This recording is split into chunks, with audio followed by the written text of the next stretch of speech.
It's a somber day here at Slashers Podcast. It's Halloween. It's bittersweet.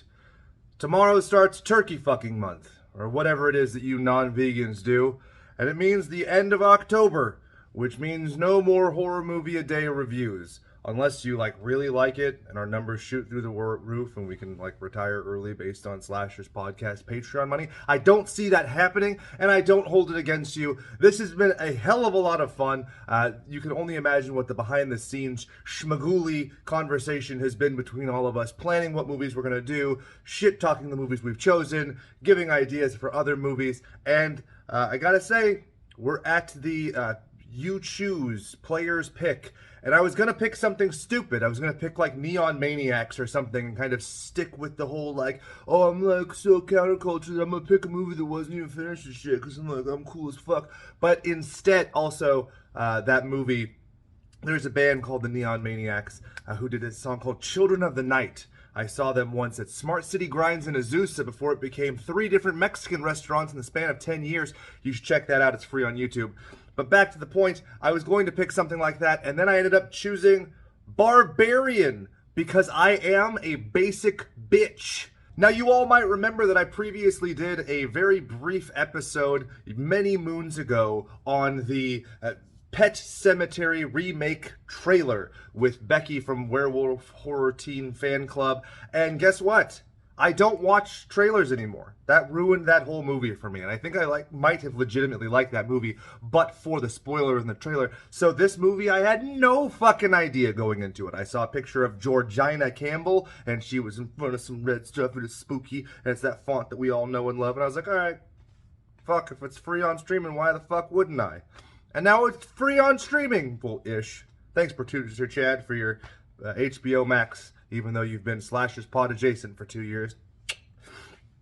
So I watched it on my phone. My wife's sitting next to me doing her work. She has glow on, where they're doing makeup, and the guy's like, oh, got a little mustache that spins and it's glued to my face. He looks kind of like Hercule Poirot if he chose a different life path. So I'm watching it, and I'm going through, and every 5 minutes, in increments, I'm like, oh, that's good. Oh, that's good.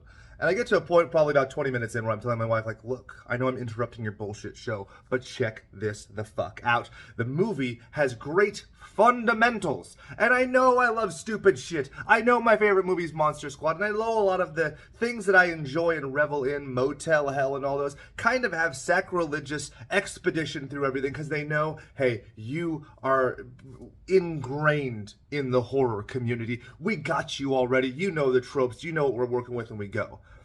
This set things up in a very deliberate and paced and wonderful way. And so I don't want to get into spoilers, but the great thing about doing your fundamentals correct is when you've established a good world, good characters, I'll follow you to the fucking dark like Death Cab for Cutie, fuck boy! Also, that fuck boy, writer-director, was Zach Cregger, who was in The Whitest Kids You Know. So we have another fucking comedian who slinging their big chuckle dick over in the horror community, but it works. One of the things I've heard said about horror and comedy is they both give you a visceral physical reaction and know how to build anticipation.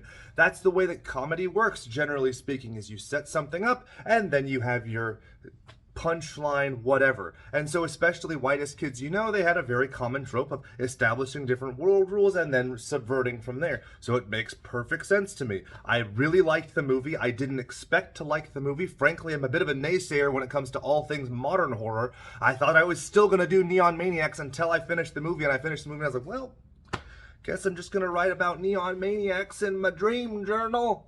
Now, I have to say, thank you so much to Austin from the Frightmares podcast, Micah from Damn That's Scary, and everybody else who just followed along with us every day of this month. This was a lot of fun. As you know, I probably kind of flickered in and out of slashers over the past couple months. I've had some dire life circumstances that I've been dealing with. I want to say a special thanks to you to Adrian and Mikey and Jason and Doug and everybody who's kind of helped right the ship while I've been gone. I'm going to try and be back involved.